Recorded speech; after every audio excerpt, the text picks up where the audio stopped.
इब्तदा है रब्बे दिल के बबरकत नाम से जो मुझे और आपको, मेरे और आपके ख्यालात को बखूबी जानता है। नाज़रीन, जैसा कि आप जानते हैं कि हमने पाकिस्तान के वज़राए आज़म जो क़याम पाकिस्तान से लेकर आज तक हैं, उन तमाम की बायोग्राफीज़ और उनकी तमाम की हिस्ट्री जो है वो आप तक लाने का एक सिलसिला जो है वो शुरू किया है।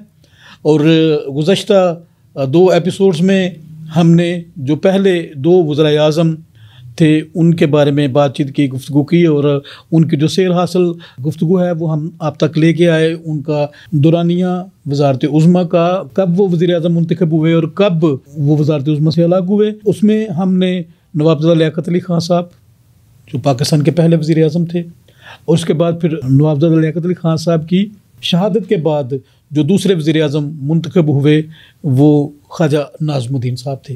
ख्वाजा नाज़मुद्दीन साहब पाकिस्तान के बानी कायद-ए-आज़म मोहम्मद अली जिन्ना की वफ़ात के बाद दूसरे गवर्नर जनरल भी मुंतखब हुए, और फिर लियाकत अली ख़ान साहब की वफ़ात के बाद वो दूसरे वज़ीर आज़म मुंतखब हुए।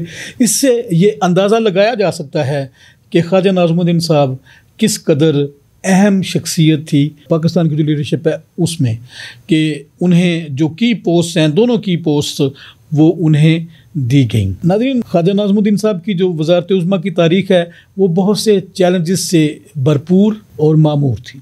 यकलख्त नवाबज़ादा लियाकत ख़ान साहब की शहादत के बाद एक आसेब पाकिस्तान की तारीख़ में पैदा हो गया, जिसने पाकिस्तान के जितने भी सरकारी अवामल थे उनमें एक हंगामा बर्पा कर दिया। चूँकि एक अनटाइमली डेथ थी नवाबज़ादा लियाकत अली ख़ान साहब की, बल्कि ये कह लें कि उनकी शहादत जो है वो पाकिस्तान पर और पाकिस्तानी अवाम पर एक बम बनकर गिरती है। सो इस सूरत हाल को संभाला देने के लिए गवर्नर जनरल ख्वाजा नाज़मुद्दीन साहब जो हैं वो ख़ुद अनाने इक़्तिदार संभालते हैं, और जो तमाम सियासी, समाजी, खारजी और दीगर ज़िम्मेदारियां हैं वो उनको ख़ुद जो है वो संभाल कर कोशिश करते हैं कि पाकिस्तान को दोबारा जो है ट्रैक पर लेके आ जाए।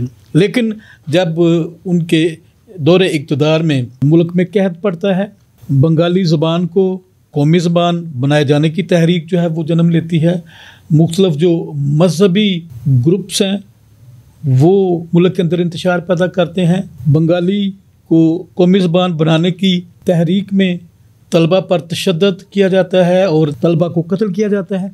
तो इन तमाम हालात की रो में ख्वाजा नाज़मुद्दीन साहब जो हैं उनका इक़्तिदार जो है वो बह जाता है, और फिर एक नए वज़ीर आज़म जो हैं उनको उनकी जगह पर तैनात किया जाता है, जिनका नाम है मोहम्मद अली बोगरा। जी नाज़रीन, मोहम्मद अली बोगरा पाकिस्तान के तीसरे वज़ीर आज़म, और जनाब मोहम्मद अली बोगरा साहब की पैदाइश जो है वो 19 अक्टूबर 1909 में बंगाल के एक शहर ब्रेसल में होती है। यानी कि जो तीसरे वज़ीर आज़म हैं वो भी बंगाली, दूसरे वज़ीर आज़म ख्वाजा नाज़मुद्दीन, उनका ताल्लुक भी बंगाल से। और मोहम्मद अली बोगरा साहब बेसिकली सियासतदान, लेकिन सियासी अमली ज़िंदगी में उनकी आमद जो है वो एक सफ़ारतकार के तौर पर होती है, और वो 1948 में बर्मा में बतौर सफ़ीर रहे,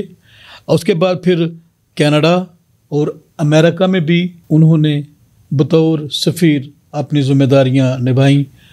और 1953 में जब ख्वाजा नाज़मुद्दीन जो हैं उनको वज़ीर आज़म के ओहदे से हटाया जाता है तो वो पाकिस्तान के तीसरे वज़ीर आज़म के तौर पर आते हैं। नाज़रीन, मोहम्मद अली बोगरा एक ज़बरदस्त सफ़ारतकार थे और महाज़हीन बला के मामलात को समझने वाले, और ख़ारजा पॉलिसियों में वो एक ख़ास मश्क रखते थे। चूँकि उनकी ज़्यादातर ज़िंदगी बतौर डिप्लोमेट, बतौर एक सफ़ीर गुजरी। जब मोहम्मद अली बोगरा ने अनाने इक़्तिदार संभाला तो उस वक्त मुल्क में एक संगीन सूरत हाल थी। चूँकि जब ख्वाजा नाज़मुद्दीन साहब को वज़ारत उज़्मा से हाथ धोने पड़े, मुस्ताफ़ी होना पड़ा, तो उनके दौर में ही पाकिस्तान में बहुत ज़्यादा खलफशार पैदा हो चुका था, बहुत ज़्यादा इंतशार था, लसानी इंतशार, मजहबी इंतशार, सियासी इंतशार। इन तमाम मामलात को संभालना किसी जुए शीरलानी के मुतरादिफ।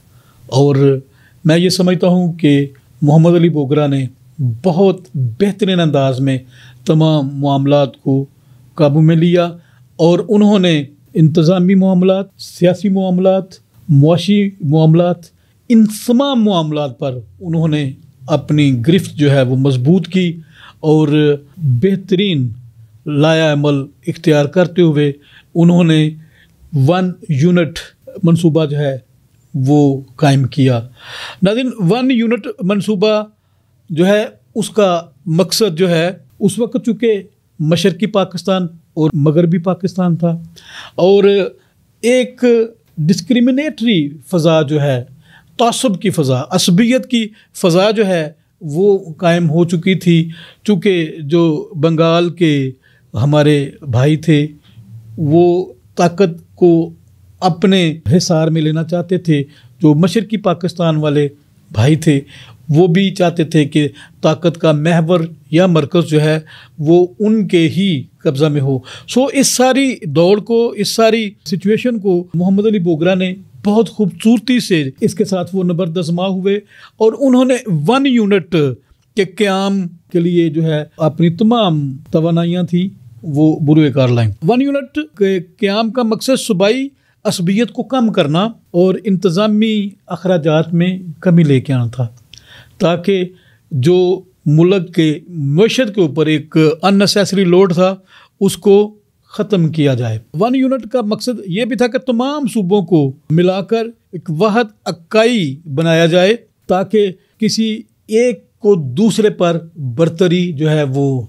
हासिल ना हो, सब इक्वल हों और इस निज़ाम के तहत तमाम सूबों को वफाक के साथ जो है एक मुनासिब सतह पर जो है नुमाइंदगी और इख्तियारात जो हैं वो दिए गए, जो कि ताकत के मदार को संभालने के लिए एक बेहतरीन फार्मूला जो है वो मुहैया किया गया। नाज़रीन, इसके अलावा 1953 में एक बोगरा फार्मूला जो है वो इंट्रोड्यूस करवाया गया। बोगरा फार्मूला का मकसद ये था कि दोनों ऐवानों पर मुश्तमिल पार्लियामेंट का जो तस्वर है उसको इक्वलिटी की बेस पर जो है वो नाफज किया जाए, लेकिन बदकिस्मती से ये काम ना कर सका। चूँकि जैसा कि मैंने बताया कि ताकत की एक रेस थी, मशरक़ी पाकिस्तान, मगरबी पाकिस्तान, तो उसमें जो हमारे सियासी ज़ुअमा थे वो एक दूसरे से सबकत और एक दूसरे से बरतरी ले जाने के लिए तैयार थे, जिसके लिए मोहम्मद अली बोगरा ने आइन की भी बुनियाद रख दी कि पाकिस्तान में एक अपना इंडिपेंडेंट आइन होना चाहिए, जो कि 1956 में मंजूर तो हुआ लेकिन उसमें कोई खातर खा किरदार मोहम्मद अली बोगरा का नहीं था। लेकिन उसके अलावा मोहम्मद अली बोगरा ने एक ख़ास तरीक़ा से सूबों के अंदर तलखियाँ कम करने के लिए अपना किरदार अदा किया, उनको एक दूसरे के करीब लाने के लिए अपना किरदार अदा किया। नाज़रीन, मोहम्मद अली बोगरा का जो दौर इक़्तिदार है वो 17 अप्रैल 1953 से लेकर 11 अगस्त 1955 तक है और वो तकरीबन कोई 2 साल के करीब है। और मोहम्मद अली बोगरा ने बाकायदा तौर पर इस्तीफ़ा दिया और फिर मुस्ताफ़ी होने के बाद उनको दोबारा अमेरिका में सफ़ीर मुकर्रर कर दिया गया।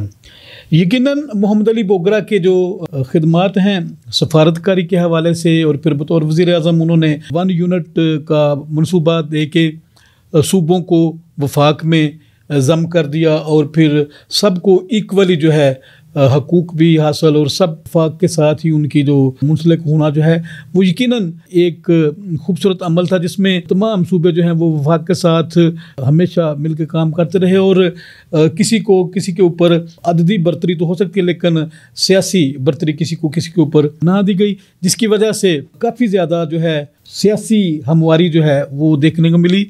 बिलाखिर 1970 में जो 1 यूनिट का फार्मूला है उसको एलिमिनेट कर दिया गया और इस तरह मोहम्मद अली बोगरा का जो 1 यूनिट का जो फार्मूला है वो भी ख़त्म हो गया।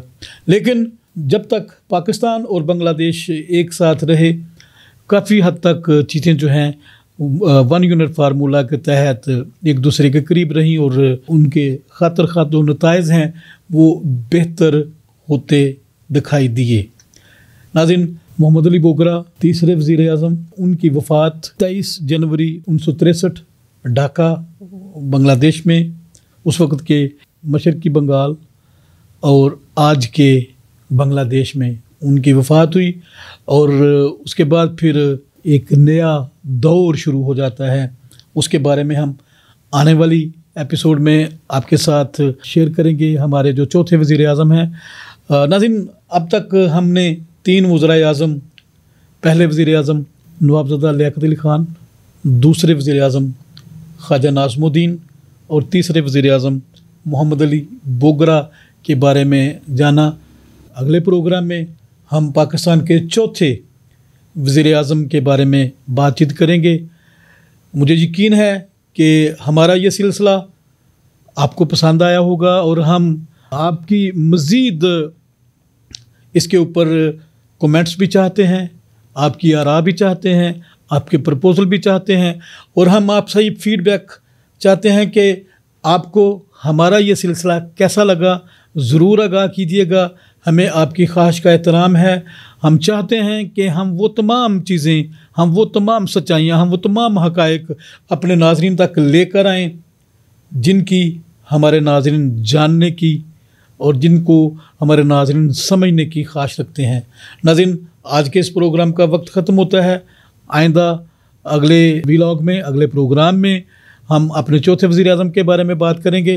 तब तक के लिए मुझे अपने मेज़बान तारिक सरार चौधरी को इजाज़त दीजिए। पाकिस्तान जिंदाबाद।